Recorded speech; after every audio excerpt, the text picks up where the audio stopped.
I'm just going to start with a quick disclaimer for the video version. This does not have any audio or visual content. It is completely audio. There will not be anything to watch, just a still image or maybe some sound waves. Hello and welcome to the Commander's Contingencies podcast, where today we're going to be talking about a Feather Tokens deck and a Shirei deck.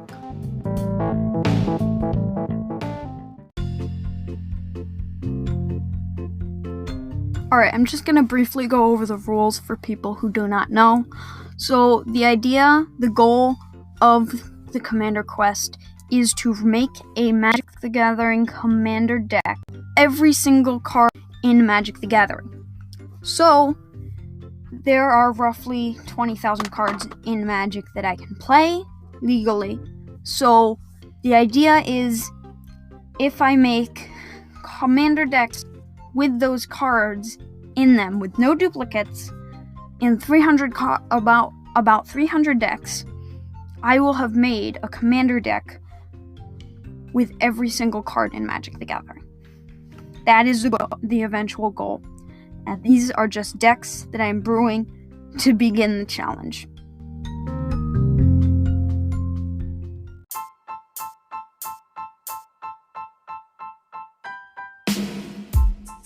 Alright, so I'm going to start with a quick disclaimer. This episode is my placeholder episode. If I am ever busy or something, I will post this episode. That way I will still have an episode for that week.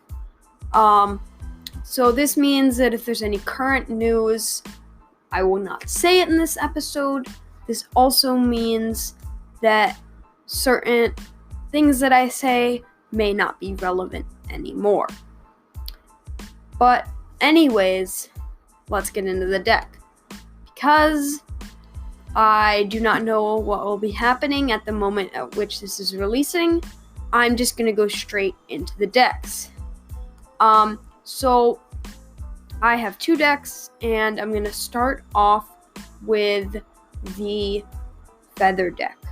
Feather the Redeemed is red, white for a 3/4 angel. And it says, whenever you cast an instant or sorcery spell that targets a creature you control, exile that card instead of putting it into your graveyard as it resolves. If you do, return it to your hand at the beginning of the next end step. So basically, I can just cast my instants and sorceries over and over and over again on my creatures. Alright, so first thing, I am running all basics, 13 mountains, and 25 plains. So this deck is focused around tokens and flicker and draw. It's kind of like a mash of all the themes with Feather. Mostly this is a flicker deck, but it has sub-themes of draw and of tokens. The sub-themes of tokens comes because the creatures I'm flickering, the vast majority of the value that I get from the flickering is creating tokens. Plus, I'm running many creatures that when targeted will pump my whole team. That way, I have the token theme and I have the flicker theme, so it all just kind of melds together really nicely and synergizes really well. Alright. So I'm going to get into the cards. First, we have a Hero of the Nyxborn. 1 red-white for an enchantment creature, human soldier. 2/2. When Hero of the Nyxborn enters the battlefield, create a 1/1 white human soldier creature token. And whenever you cast a spell that targets Hero of the Nyxborn, creatures you control get +1/+0 until end of turn. So again, I can flicker it over and over again to get more tokens, plus I can pump my tokens once I have a lot of them.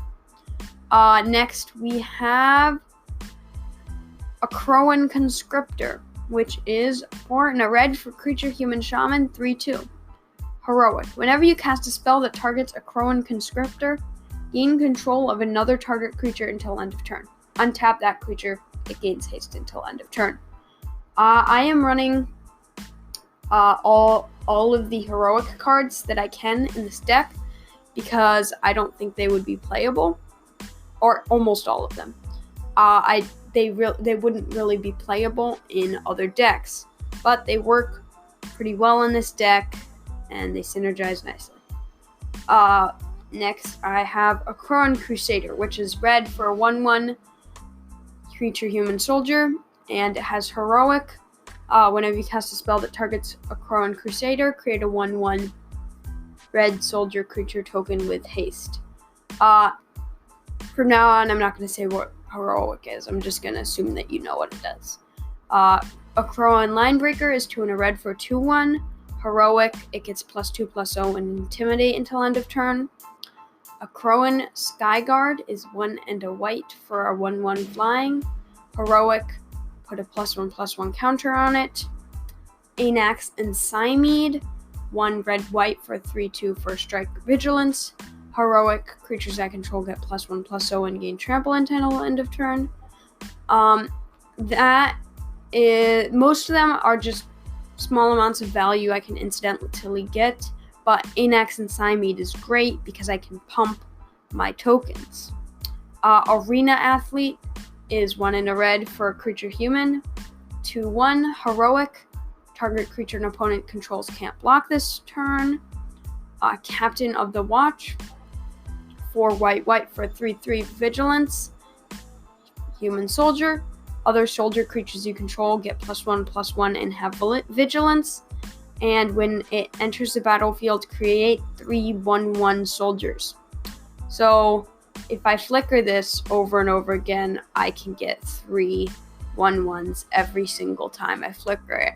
Plus they become 2/2s with its anthem. Next we have Dockside Extortionist. Dockside Extortionist is 1 and a red for a 1/2 creature goblin pirate. And when it enters the battlefield, create X treasure tokens, where X is the number of artifacts and enchantments your opponents control. This is great because I can flicker it over and over again, and I can just get treasure, which I can use for mana. That's just a way that I can get a lot of mana, and maybe use that mana if I'm trying to go off on a later turn or something. And I can stockpile it. I don't have to use it the turn that I get that mana, because it's treasure. Next up is Elite Skirmisher. Elite Skirmisher is 2 and a white for 3/1 heroic. Tap a creature. Tap target creature. Evangel of Heliod is 4 white for creature human cleric 1/3.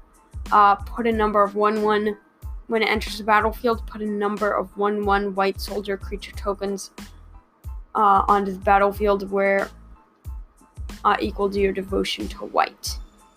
So, baseline, I'll get 2 from Evangel of Heliod. And if I'm flickering it with Feather out, I'll get 4, because Feather has it.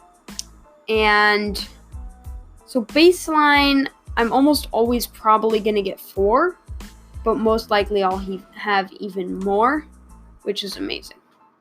Being able to get 4 every single time I flicker it, and just for 6 mana the first time, and even cheaper the next times, is great. Next, we have Flame Tongue Kavu. Flame Tongue Kavu is 3 and a red for creature Kavu, 4/2, and when it enters the battlefield, it deals 4 damage to target creature. I am just running this for removal, and I can flicker it over and over again for removal. Goblin Dark Dwellers. Goblin Dark Dwellers is 3 red for a 4/4 goblin with menace. When Goblin Dark Dwellers enters the battlefield, you may cast target instant or sorcery card with converted mana cost 3 or less from your graveyard without paying its mana cost. If that card would be put into exile into your graveyard this turn, exile it instead. So, the trick with this is that because of Feather, it'll just get exiled and you can bring it back to your hand.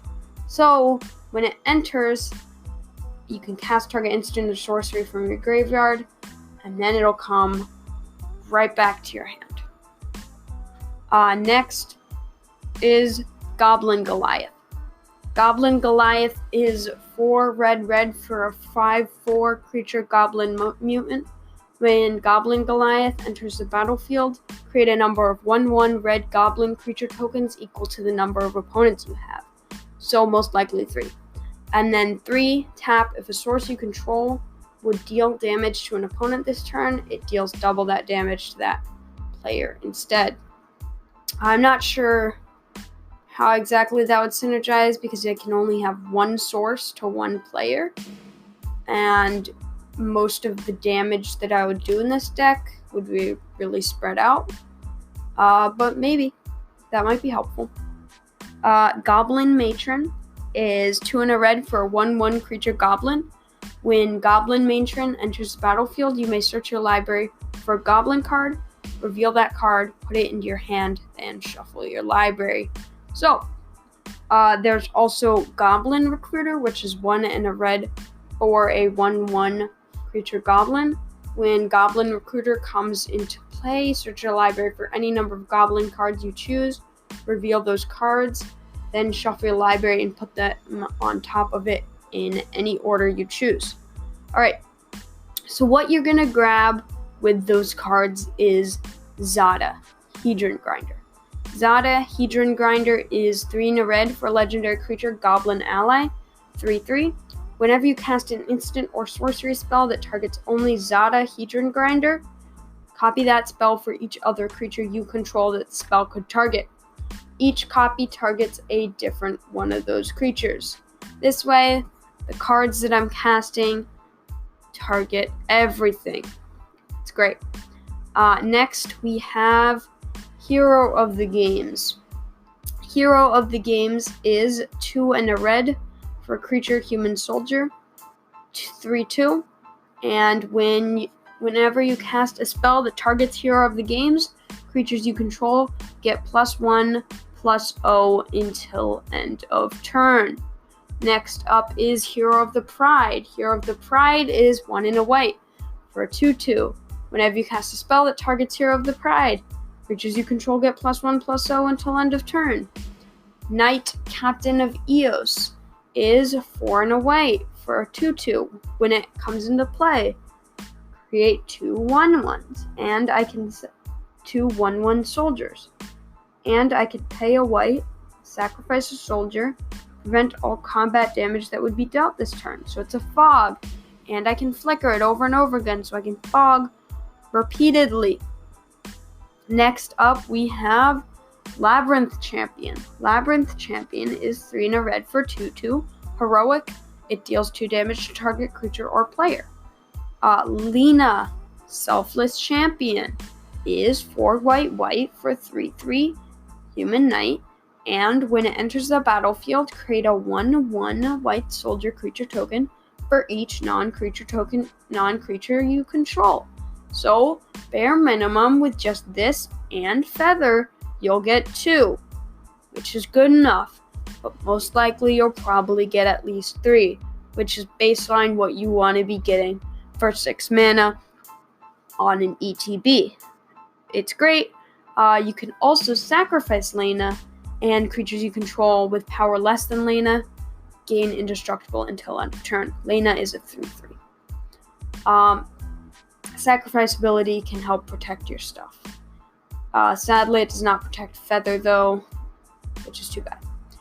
Leonin Iconoclast is 3 and a white for a creature cat monk. Whenever you cast a spell that targets Leonin Iconoclast, destroy target enchantment creature an opponent controls. I'm just running it because it's heroic. Next, we have Mirrorwing Dragon. Mirrorwing Dragon is 3 red for a 4/5 creature dragon, flying.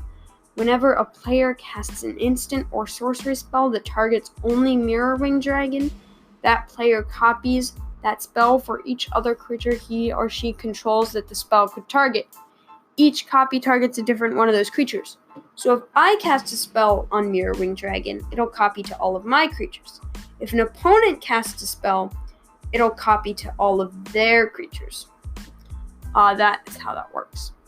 Next is Phalanx Leader. Phalanx Leader is white for a 1/1 creature human soldier, heroic. Put a +1/+1 counter on each creature you control. Pia and Kira Nalar is 2 red for 2/2 legendary creature human artificer. When Pia and Kira Nalar enters the battlefield, create 2 1/1 colorless Thopter artifact creature tokens with flying.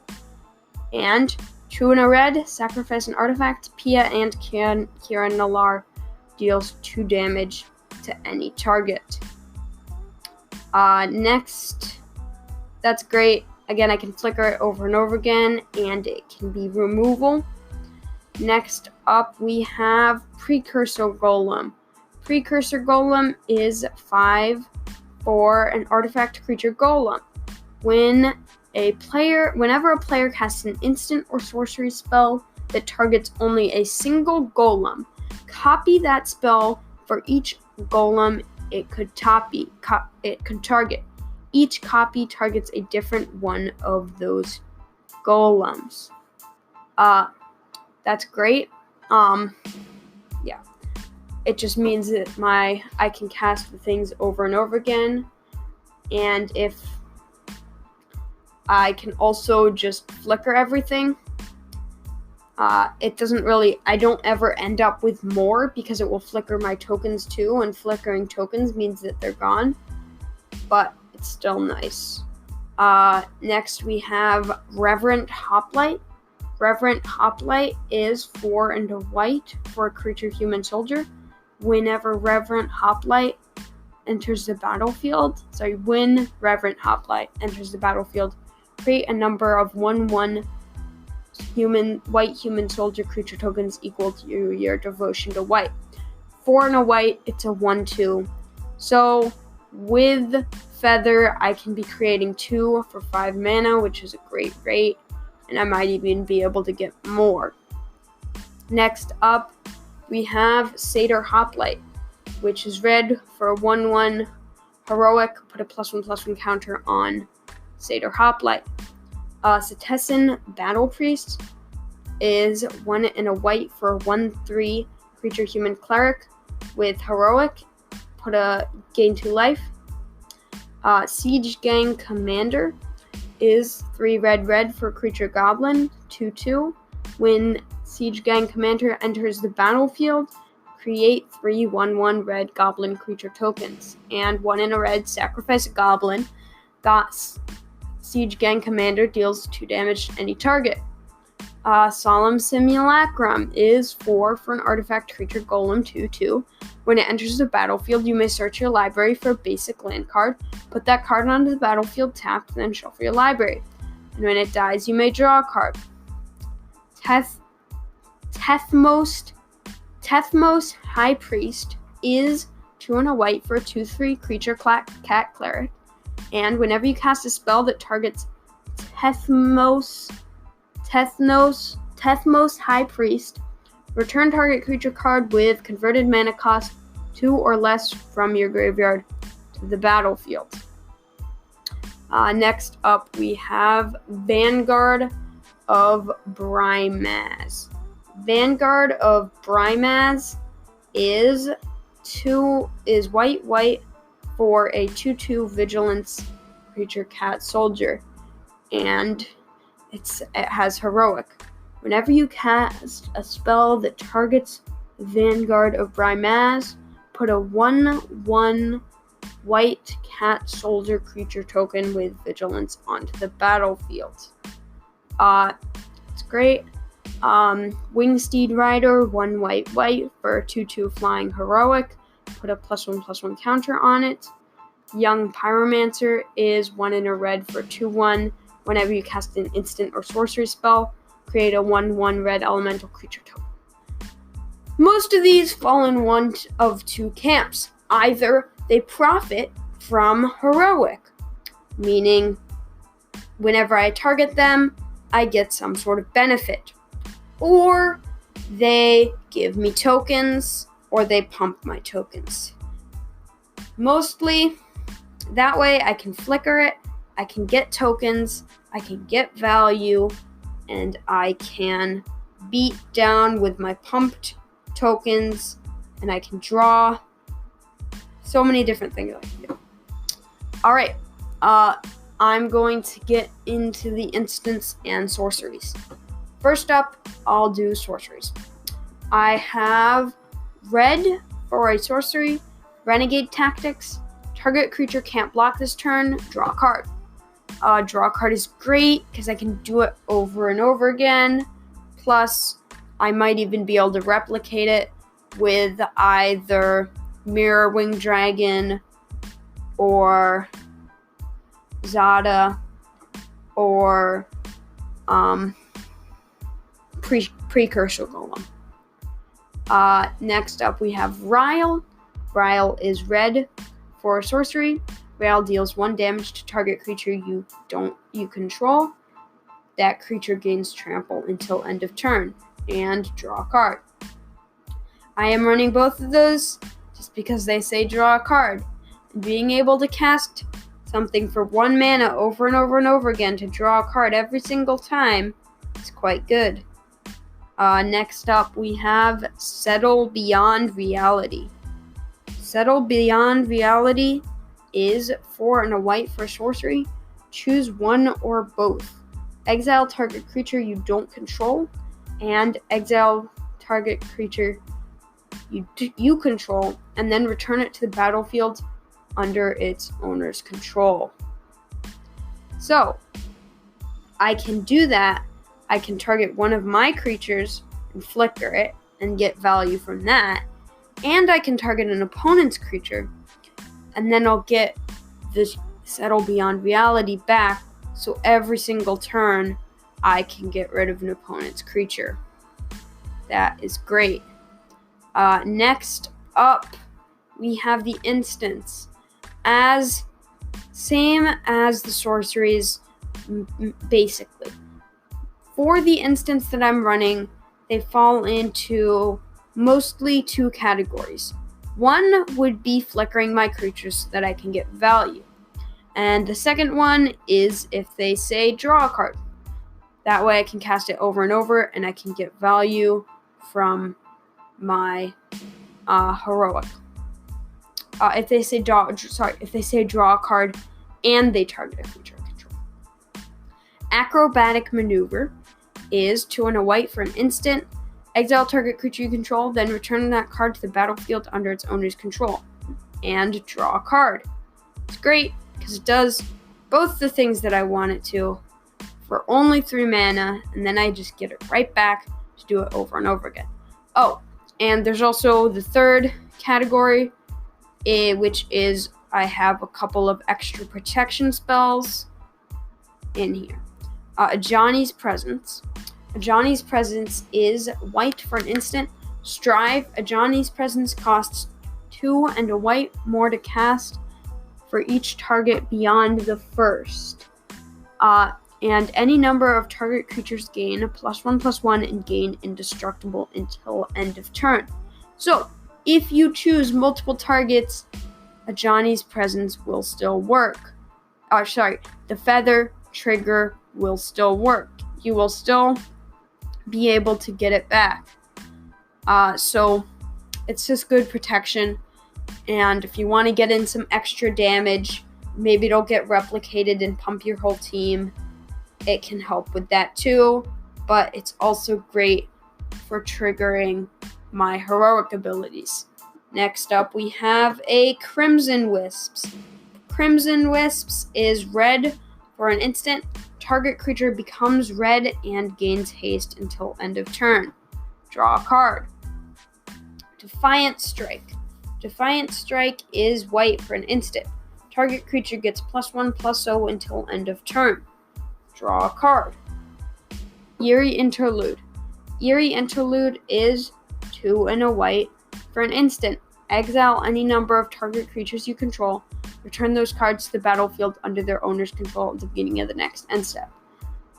It's the same idea. All of these are relatively the same idea. Either they draw or they flicker. Next up, we have ephemerate. Ephemerate is white for an instant. Exile target creature you control, then return it to the battlefield under its owner's control, and then rebound. If you cast this spell from your hand, exile it as it resolves. At the beginning of the next upkeep, you may cast this card from exile without paying its mana cost. Alright, so for the Feather Redeemed ability and the Rebound ability, you get to stack the triggers of which one happens first. If you stack the triggers so that the Rebound is first, it will get exiled, and then Feathers will not trigger and it will not resolve because there will be no targets. Next is Expedite. Expedite is red for an instant. Target creature gains haste until end of turn. Draw a card. Fists of Flame is 1 in a red for an instant. Draw a card. Until end of turn, target creature gains trample and gets +1/+0 for each card you've drawn this turn. Ghostway. Ghostway is 2 and a white for an instant. Remove each creature you control from the game. Return those creatures to play under their owner's control at the end of turn. This is just mass flicker. I do not get to do it over and over again, sadly. But I get to flicker everything. I also don't get to choose. Sadly, I do lose my tokens. This is much better early. This is mostly here as protection, so I can just take my whole board out and then bring it right back in. But it can also be good early game if I'm trying to get all of the ETB triggers at once. Next, we have God's Willing. God's Willing is white for an instant. Target creature you control gains protection from the color of your choice until end of turn. Scry 1. Again, protection. Graceful Reprieve is 1 in a white for an instant. Whenever target creature dies this turn, return that card to the battlefield under its owner's control. So this is, again, protection, but it's great because the protection can flicker it. Like, if it would die, I just get to bring it back. So that way I can have the ETB again. Next, we have Justiciar's Portal. Justiciar's Portal is 1 in a white for an instant. Exile target creature you control, then return that card to the battlefield under its owner's control. It gains first strike until end of turn. Long Road Home is 1 in a white for an instant. Exile target creature at the beginning of the next end step. Return that card to the battlefield under its owner's control with a +1/+1 counter on it. Niveus Wisps is white for an instant. Target creature becomes white until end of turn. Tap that creature. Draw a card. Otherworldly Journey. 1 in a white for an instant. Arcane. Exile target creature at the beginning of the next end step. Return that card to the battlefield under its owner's control with a +1/+1 counter on it. Phalanx Tactics. Phalanx Tactics is 1 in a white for an instant. Target creature you control gets +2/+1 until end of turn. Each other creature you control gets +1/+1 until end of turn. That is great. Because I can target it and I can pump my whole team. Next, we have Sarkhan's Triumph, which is 2 in a red. For an instant, search your library for a dragon creature card, reveal it, put it into your hand, then shuffle your library. So what you're going to grab with this is Mirrorwing Dragon. Mirrorwing Dragon is 3 red for a dragon, and it says if a player would cast an instant or sorcery spell that targets Mirrorwing Dragon, that targets only Mirrorwing Dragon, that player copies that spell for each other creature he or she controls that the spell could target. Each copy targets a different one of those creatures, and it is a 4/5. Next up, we have Shelter. Shelter is 1 in a white for an instant. Target creature you control gains protection from the color of your choice until end of turn. Draw a card. Sheltering Light. White, for an instant. Target creature gains indestructible until the end of turn. Scry 1. Stun. 1 in a red, for an instant. Target creature can't block this turn. Draw a card. So these are all, again, protection or flicker or removal. It's all the same ideas, and they all work great in the deck.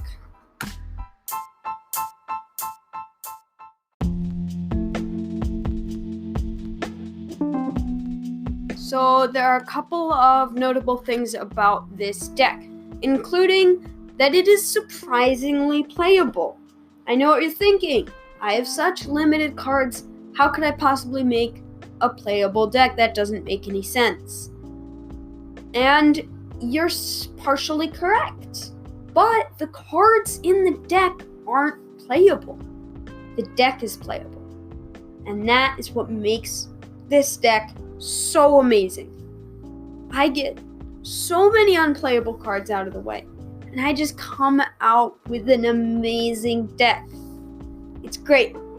So that is the full deck. Themes work pretty well, and it is only a $90 deck. I do think this deck is a little bit pushed, and the next time that I decide to make some type of heroic or targeting creature related deck, I might have to adjust this deck a little bit, but I think it is a very well balanced deck, and the ratios of normal playability versus this deck playability are incredibly high. The next deck up to bat is Shirei, Shizo's caretaker. Shirei, Shizo's caretaker is 4 and a black for a legendary creature spirit. Whenever a creature with power 1 or less is put into a graveyard from the battlefield, you may return that card to the battlefield at the beginning of the next end step if Shirei, Shizo's caretaker, is still on the battlefield. And I have 37 swamps in this deck. Simple land base. Alright, so this deck is focused, literally the entire deck is just cards that have power 1 or less and sacrifice outlets.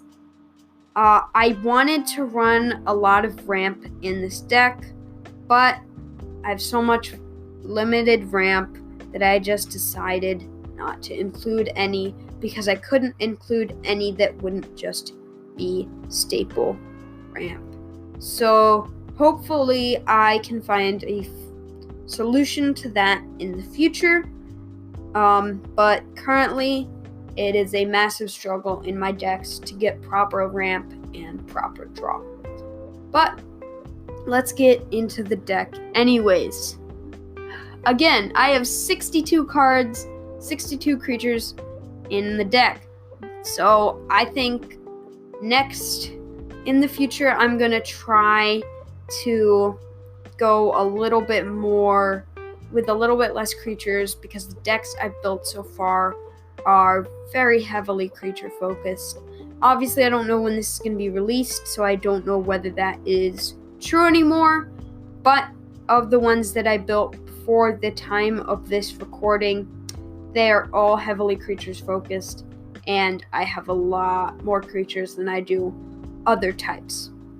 But anyways, this deck is 62 creatures. It is 60, yes. It is very much drastic.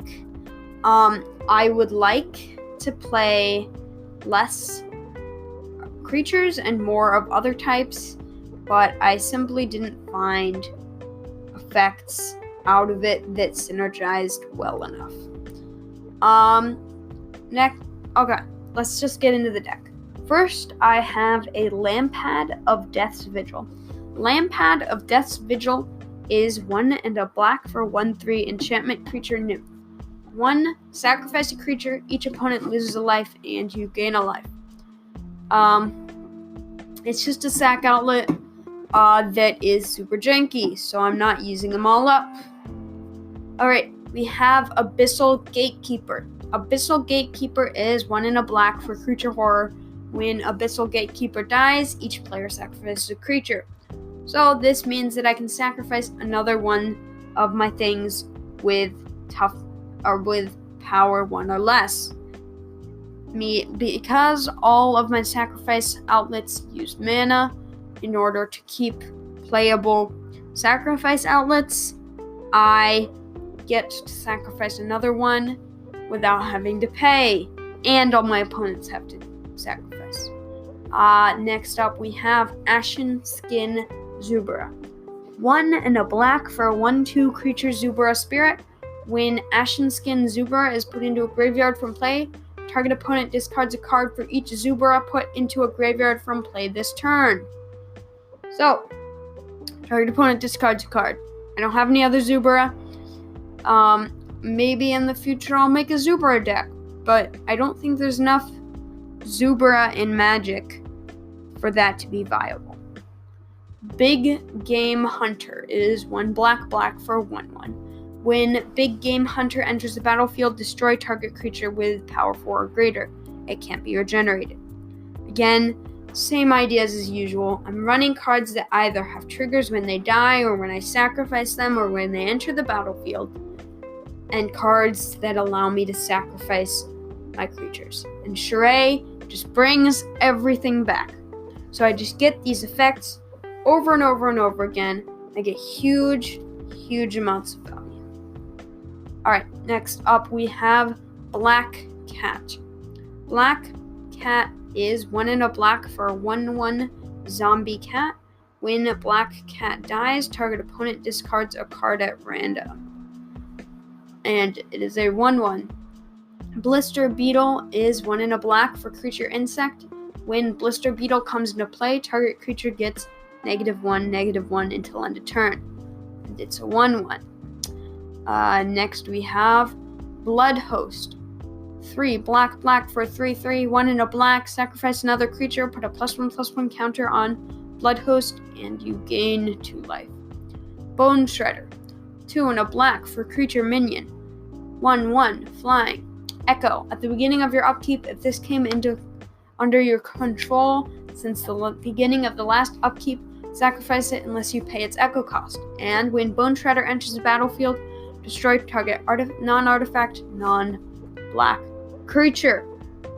Alright, so how this works is I play Bone Shredder. At the beginning of my next upkeep, I sacrifice it to the echo.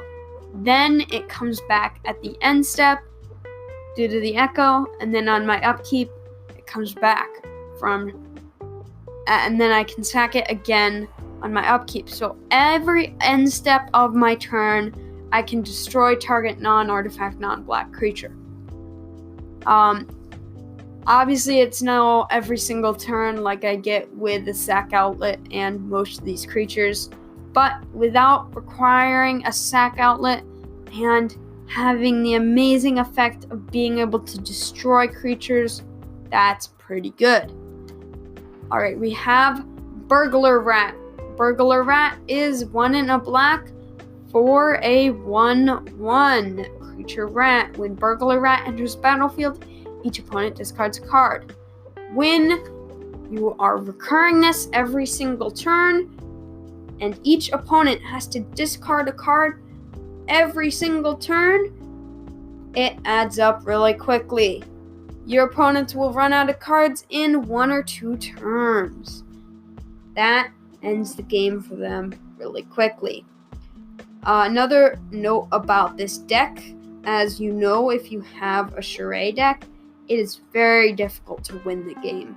Not actually to win, like you can pretty easily get into a situation where you control the board and your opponents cannot win. But in order to actually win the game, it is very difficult.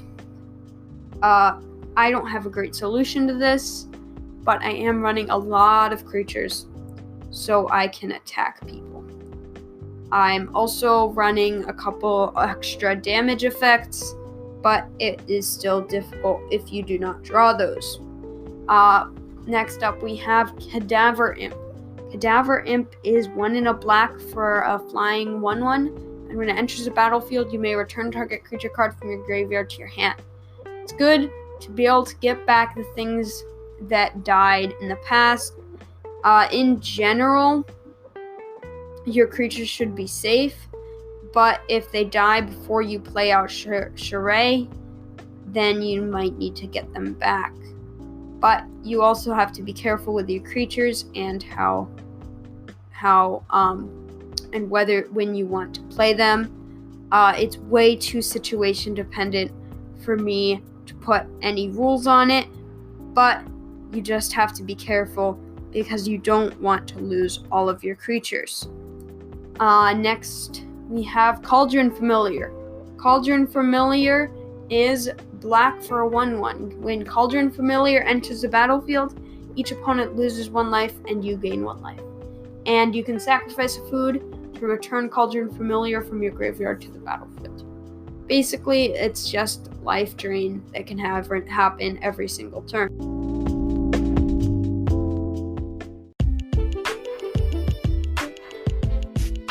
Alright, next up we have Chimney Imp. Chimney Imp is 4 and a black for a 1/2 with flying. Whenever it's put into a graveyard from play, target opponent puts a card from his or her hand on top of his or her library. So it's similar to discard, except that they get the card back. Now, it would seem a lot worse, but at the end of the day, it's still card disadvantage. I'm still getting rid of a card that they would potentially have. So it's still quite good. Next, we have Corrupt Court Official. Corrupt Court Official is 4 and a black, 1 and a black for a 1/1 creature advisor. When Corrupt Court Official comes into play, your opponent chooses and discards a card from his or her hand. That way, I mean, it's just another effect. Corrupted Harvester is 4 black for a 6/3 creature horror.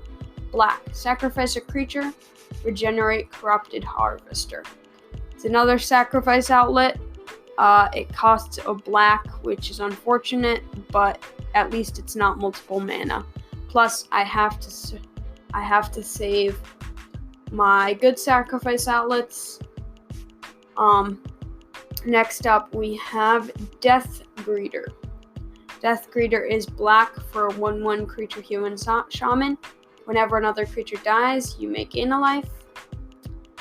Next is Disciple of Phoenix. Disciple of Phoenix is 2 black for a creature human cleric.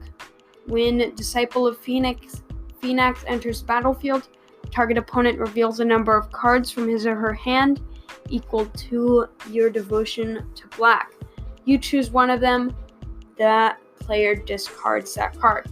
So basically, because it's 2 black and because Shirei is 1 black, at the end of the day, it's just a slightly better target opponent discards a card. Because it's 2 black, it's always that. But with Shirei, it's probably 3. It's not as good as you just choosing, but it can be sometimes. Doomed Dissenter. When Doomed Dissenter dies, create a 2/2 black zombie creature token, and it's 1 and a black for 1/1. Dusk Legion Zealot. When Dusk Legion Zealot enters the battlefield, draw a card and you lose a life, and it's 1 and a black for a 1/1 vampire soldier. Next is Dutiful Attendant. Dutiful Attendant is 2 and a black for a creature human warrior, 1/2. When Dutiful Attendant dies, return another target creature card from your graveyard to your hand. Again, same as usual, more removal. Festering Goblin. Festering Goblin is a black for a 1/1. When Festering Goblin dies, target creature gets -1/-1 until end of turn.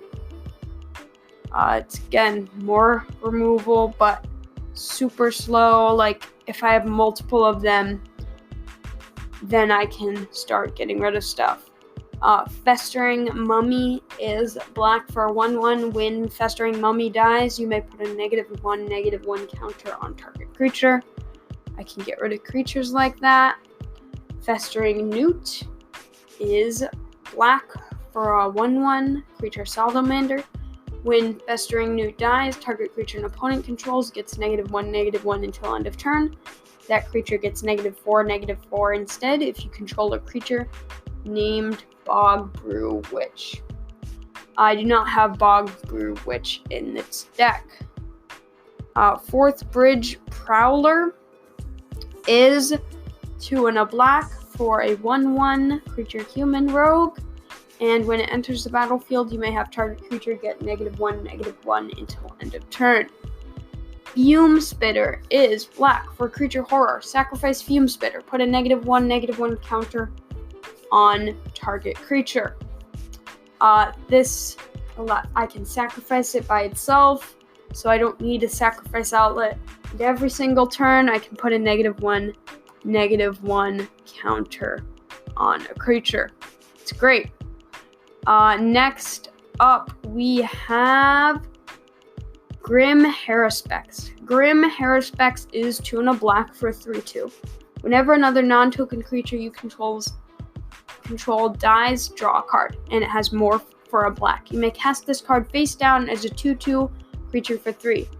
Turn it face up anytime for its morph cost. Its morph cost is a single black. Next up, we have Grim Physician. Grim Physician is black for a 1/1. Whenever Grim Physician dies, target creature gets -1/-1 until end of turn. Next up, we have Gutless Ghoul. Gutless Ghoul is 2 and a black for 2/2 snow creature zombie. 1, sacrifice a creature, you gain 2 life. Hooded Assassin is 2 and a black for a 1/2. When Hooded Assassin enters the battlefield, choose 1. Either put a +1/+1 counter on it, or destroy target creature that was dealt damage this turn. Infectious Host is 2 and a black for a 1/1. When Infectious Host is put into a graveyard from play, target player loses 2 life. That's great. It's a way to drain away my opponent's life. Iron Bully. Iron Bully is 3 for a 1/1. Menace. This creature can't be blocked except by 2 or more creatures. And when Iron Bully enters the battlefield, put a +1/+1 counter on target creature. Next up, we have Kitesail Freebooter. Kitesail Freebooter is 1 and a black for 1/2 flying.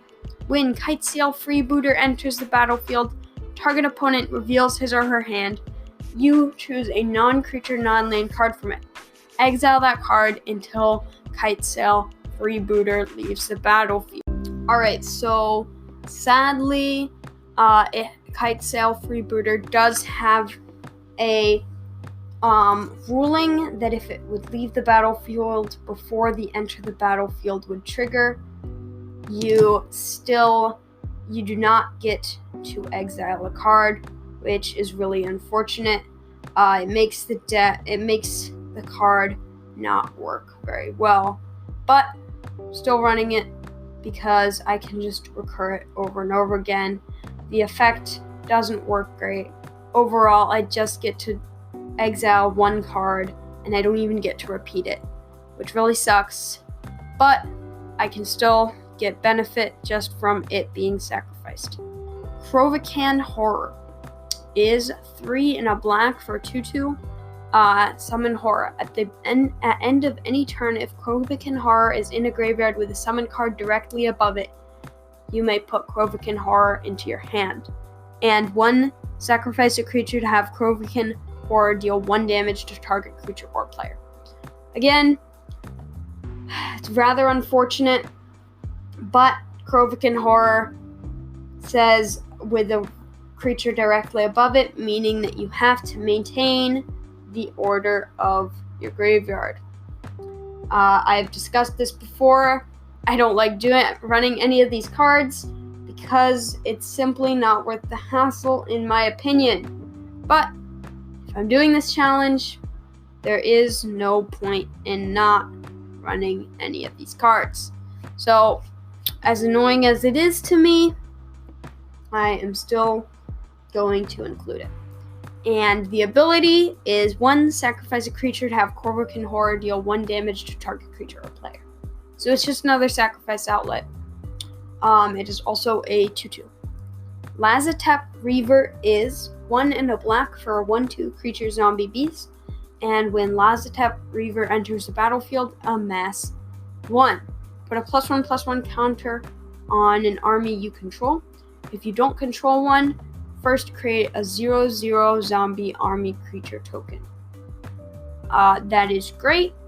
I could just make a big boy 1 turn at a time, 1 token at a time. Next is Liliana's Shade. Liliana's Shade is 2 black for a 1/1 creature Shade. When Liliana's Shade enters the battlefield, you may search your library for a swamp card, reveal it, put it into your hand, then shuffle your library. And black, Liliana's Shade gets +1/+1 until end of turn. It's great. I can get my swamps, I can do it over and over again, and if I want, I can use my black mana to pump up Liliana's Shade and whack someone for a lot of damage. Maggot Carrier. Maggot Carrier is black for a 1/1. When Maggot Carrier comes into play, each player loses a life. That does include you, but hopefully your opponents die first. Marsh Flitter. Marsh Flitter is 3 and a black for a 1/1 creature fairy rogue. When Marsh Flitter enters the battlefield, put 2 1/1 black goblin rogue creature tokens onto the battlefield. And sacrifice a goblin. Marsh Flitter becomes a 3/3 until end of turn. So, basically I'm just running it because when it enters, I get 2 1/1s, so I can have it go over and over and over again. Plus, if I don't think I have any goblins in this deck because goblins don't tend to be black, but if I do, or somehow my creatures become goblins in like the most corner case scenario possible, I might be able to sacrifice some creatures. Mesmeric Fiend is 1 and a black for a 1/1. When Mesmeric Fiend enters the battlefield, the target opponent reveals his or her hand. You choose a non-land card from it. Exile that card. When Mesmeric Fiend leaves the battlefield, return the exiled card to its owner's hand. Alright, so this is what you do with this card. When it enters the battlefield, you sacrifice it before the enter the battlefield trigger goes off. That way, it dies, it goes to the graveyard, the exiled card is returned to its owner's hand, and then you exile a card. And the exiled card from after it leaves the battlefield will not be linked to the next creature. Next up is Mirror-Sire. Mirror-Sire is 2 for a 1/1 artifact creature mirror. When Mirror-Sire dies, create a 1/1 colorless mirror artifact creature token. Noxious Toad is 2 and a black for a summoned creature. If Noxious Toad is put into your discard pile from play, your opponent chooses and discards a card from his or her hand. Perilous Mirror. Perilous Mirror is 2 for a 1/1 artifact creature mirror. When Perilous Mirror dies, it deals 2 damage to target creature or player. Phyrexian Broodlings. Phyrexian Broodlings is 1 black for a creature minion. 2/2. 1. Sacrifice a creature, put a +1/+1 counter on Phyrexian Broodlings. It is just yet another sacrifice outlet. Pilgrim's Eye. Pilgrim's Eye is 3 for an artifact creature Thopter, 1/1 with flying. When Pilgrim's Eye enters the battlefield, you may search your library for a basic land card, reveal it, put it into your hand, then shuffle your library. Ravenous Rats is 1 and a black for creature rat. When Ravenous Rats enters the battlefield, target opponent discards a card. And it is a 1/1. Returned Reveler is 1 and a black for creature zombie satyr. When a returned Reveler dies, each player puts the top 3 cards of his or her library into his or her graveyard. And it's a 1/3. It's just incidental mill. I mean, maybe you can mill your opponents out. It just does it so quickly. I figured it'd be good to punish that one player who just drew 20 cards. Because every single cycle, every rotation, people are milling 12. 12 is quite a lot. And when your opponents don't have cards in hand, their graveyard effects don't work very well. This deck is just so desperate for win cons that I decided to include it. Rotting Rats is 1 and a black for 1/1. When Rotting Rats enters the battlefield, each player discards a card. That does include me, sadly. But because my opponents have so many I have so many discard effects that work just on my opponents, I will almost always be ahead. And if I'm not ahead, I will simply stop sacking it and recurring it. Next up, we have Seeker Squire. Seeker Squire is 1 and a black for 1/2. When Seeker Squire enters the battlefield, it explores. Reveal the top card of your library. Put that card into your hand if it's a land. Otherwise, put a +1/+1 counter on it on this creature. Then put the card back or put it in your graveyard. Shambling Goblin. Shambling Goblin is black for a 1/1 zombie goblin. When Shambling Goblin dies, target creature an opponent controls gets -1/-1 until end of turn. Skeletal Catharty. Skeletal Catharty is 4 and a black for a creature bird skeleton with flying. Black, sacrifice a creature, regenerate Skeletal Catharty. Again, another sacrifice outlet. It's very important. Skursdag Flare. Skursdag Flare is 1 and a black for a creature human cleric. 3 black, tap, sacrifice a human, destroy target creature. Obviously, there are probably some incidental humans, but you can also just sacrifice Skursdag Flare if you don't have other humans that you would rather sacrifice. And you can just destroy a creature. 6 mana each turn, destroy a creature. It's not an amazing engine, but it works. Skittering Surveyor is 3 for a 1/2 artifact creature construct. And when Skittering Surveyor enters the battlefield, you may search your library for a basic land card, reveal it, put it into your hand, then shuffle your library. Sky Scanner is 3 for a 1/1 flying Cryptopter.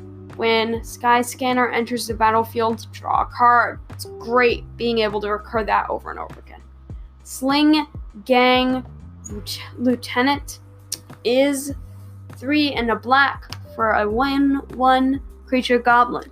When Sling Gang Lieutenant enters the battlefield, create 2 1/1 red goblin creature tokens. Sacrifice a goblin, target player loses 1 life, and you gain 1 life. Sparring Construct. Sparring Construct is 1 for an artifact creature construct. When a Sparring Construct dies, put a +1/+1 counter on target creature you control. So you can just pump up Shirei and just go in for the Voltron, I guess. Tattered Mummy is 1 and a black for creature zombie jackal. When Tattered Mummy dies, each opponent loses 2 life. Tempting Witch. Tempting Witch is 2 and a black for a 1/3 creature human warlock. When Tempting Witch enters the battlefield, create a food token. And 2, tap, sacrifice a food, target player loses 3 life. Thief of Blood. Thief of Blood is 4 and a black for a 1/1 flying.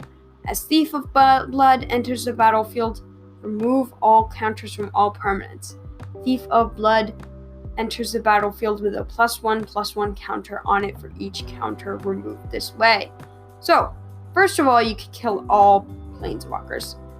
And then there's just so many other things.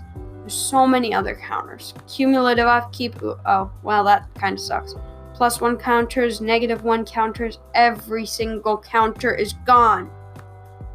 And then you just get a +1/+1 counter on it for all of those. And because it's a 1/1, it will not, sadly, it will not die as a 1/1, so you cannot recur it. It will not get recurred, but it is still an amazing effect. I just ran into it because it happened to be a 1/1. And I figured this card is mediocre in every deck, and it's probably not going to be better or worse in any other deck. So I just threw it in. Next we have Thieving Sprite. Thieving Sprite is 2 and a black for a 1/1 flying. When Thieving Sprite enters the battlefield, target player reveals X cards from his or her hand, where X is a number of fairies you control. You choose one of those cards, that player discards that card. Because I only have one fairy, that just ends up being target opponent reveals one card and they discard that card. So they just get to choose a card to discard. But that's still great for 2 and a black to be able to do that. But I just did it that way because being able to recur this over and over again is much better than just being able to choose a card in an opponent's hand in a fairy deck. Thorn of the Black Rose is 3 and a black for 1/3. When Throne of the Black Rose enters the battlefield, you become the monarch, and it has Death Touch. So being the monarch means at the beginning of your end step, you draw a card, and if an opponent would deal combat damage to you, they become the monarch. But because of Throne of the Black Rose, I can recur it over and over again, so I'm always the monarch. Sadly though, it returns an end step, so I do not get to stop my opponents from the draw. Because it's active player, non-active player, their triggers would go on the stack, would resolve on the stack first. Undercity Necrolisc. Undercity Necrolisc is 3 and a black for a creature zombie lizard. 1, sacrifice another creature, put a +1/+1 counter on Undercity Necrolisc. It gains menace until end of turn. Activate this ability only anytime you could cast a sorcery. It really sucks that I cannot activate this at instant speed, but this deck is just so hungry for sacrifice outlets, and I just can't give it what it wants because it's so limited. So I gave it this. I need some type of a solution for this constant sacrifice outlet struggle, but I just don't know what it is. Vizier of the Scorpion is 2 and a black for creature zombie wizard. When Vizier of the Scorpion enters the battlefield, amass 1, and zombie creatures you control have Death Touch. Again, I can just make a giant guy. Wake of Vultures. Wake of Vultures is 3 and a black for 3/1 flying. 1 and a black, sacrifice a creature, regenerate Wake of Vultures. Finally, Zulaport Cutthroat. Zulaport Cutthroat is 1 and a black for a 1/1 creature's human rogue ally. When Zulaport Cutthroat or another creature you control dies, each opponent loses 1 life and you gain 1 life. So, when every single turn I'm sacrificing, I can sacrifice Zulaport itself and it'll come back. And I'm probably going to be sacrificing 2 or 3 other creatures. So every single turn, each opponent is going to be losing 2 to 4 life, and I'm going to be gaining 2 to 4 life. So that will end the game pretty darn quickly. That is why I put it in, because this deck needs it. But it is a huge splurge and a huge stretch. So those are the decks. That deck was pretty conservative, and yeah. Alright, so now it is time for card of the week. So, the card of the week this week is Shadow Spear. Shadow Spear is 1 for legendary artifact equipment. Equipped creature gets +1/+1 and has trample and lifelink. 1. Permanents your opponents control lose hexproof and indestructible until end of turn. And it has equipped 2. So, alright, so what I'm trying to figure out is the frequency that your opponents will have drawn something with hexproof and indestructible. So what I did was I went on Scryfall, I searched by cards that have indestructible or lifelink. And then I filtered by EDH rec rank, and the higher up, the more accurately I measured the number of decks it's in. So then I took the total number of decks that all of those cards were in. Obviously, some of it was estimated, and I came and I added that all together. That would be 566,000 cards were in the EDH rec database that say either trample or lifelink. And I figured out how many decks were in the EDH rec database. 267,000. So, which was surprising to me. I thought it was more. But either way, that comes out to be roughly, so that means that there's roughly on average 2 per deck. So on average, each deck should have 2 cards that say indestructible or hexproof. Which, by the way, people, you should play more of those. I don't know if there's any playable ones, but you gotta have protection. Alright, so I slightly adjusted that number to if it's not removable. Like, I took out a couple of cards on the higher end that simply I wouldn't use a removal spell on, so I wouldn't count that because I don't actually get any benefit from it. So, that comes out to be 167th. So 6 for all of your opponents in their decks. By turn 5, there's a 40% chance any opponent will draw 1, and a 15% chance an opponent will draw more than 1. So, if your opponent, there's a 40% chance, 55% chance that your opponent will draw at least 1. So your opponent has to draw it, then play it, and you have to have some way in which you can profit from being able to remove that hexproof and indestructible. And you have to be able to pay that mana. Honestly, I don't think that ability is particularly helpful. Do not play this card. Do not play Shadow Spear if you would not play it without that ability. That is what I'm trying to tell you. I know it looks fine, but there's a 55% chance that it'll work. No, there's not a 55% chance it'll work.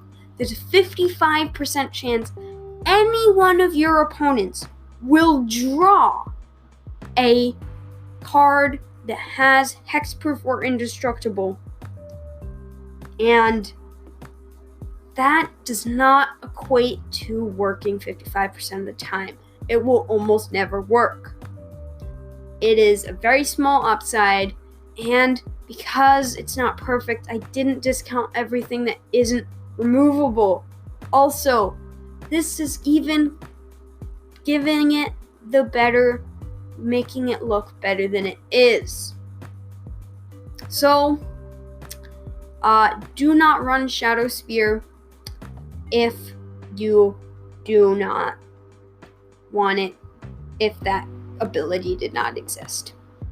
Another quick disclaimer, Usually I'd go over my collection data, but because I don't know when this is going to come out, and because it's probably going to be after another episode, the collection data will not be relevant.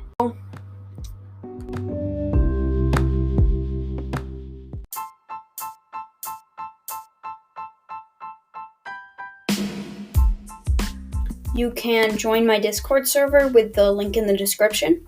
You can email me at griffindone@gmail.com. You can find my personal archidekt account in the description. You can find my Commander Quest archidekt account in the description, and you can find me on Reddit, again, in the description. There's also a website there that I made. You can also send me voice messages for the 10th time in the description, and there will also be the links of decks or other relevant things that I talked about in the description.